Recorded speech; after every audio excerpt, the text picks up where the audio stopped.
రాజస్థాన్ నుంచి హైదరాబాద్ కు డ్రగ్స్ సరఫరా చేస్తున్న ముఠాను పట్టుకున్నారు మాదాపూర్ పోలీసులు. రాయదుర్గం పరిధిలో 620 గ్రాముల హెరాయిన్ స్వాధీనం చేసుకున్నామన్నారు మాదాపూర్ డీసీపీ వినీత్. 5 డ్రగ్ కన్స్యూమర్లను కూడా అదుపులోకి తీసుకున్నామన్నారు. 2 కార్లు 7 ఫోన్లు స్వాధీనం చేసుకున్నారు. పోలీసులు సీజ్ చేసినటువంటి డ్రగ్స్ విలువ 4,35 ఉంటుందని చెప్పారు.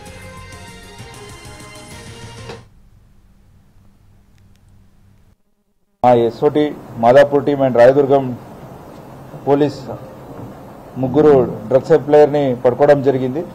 వాళ్ళతో పాటు 620 గ్రామ్స్ ఆఫ్ హెరాయిన్ అంటే worth 4 crores 35 lakhs heroin paste, దాంతోపాటు 5 కన్స్యూమర్స్ ని కూడా పట్టుకోవడం జరిగింది. 1 4-wheeler అండ్ 7 స్మార్ట్ ఫోన్స్ కూడా సీజ్ చేశాము. సో లైట్ స్టోర్ అని పేరు ఉంది, అక్కడ పెట్టుకొని అక్కడి నుంచి డిస్ట్రిబ్యూషన్, సో అక్కడ పెట్టే క్రమంలో మా టీం పట్టుకోవడం జరిగింది.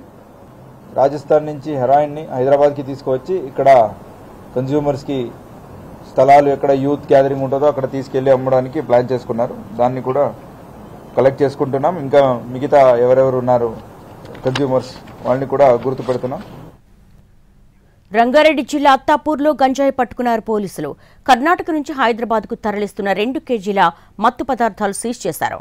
భార్యాభర్తలను అదుపులోకి తీసుకున్నారు. గత కొంతకాలంగా అత్తాపూర్లో చిన్న ప్యాకెట్లుగా తయారు చేసి సరఫరా చేస్తున్నారు. ఎన్డీపీఎస్ యాక్ట్ కింద కేసు నమోదు చేశారు పోలీసులు.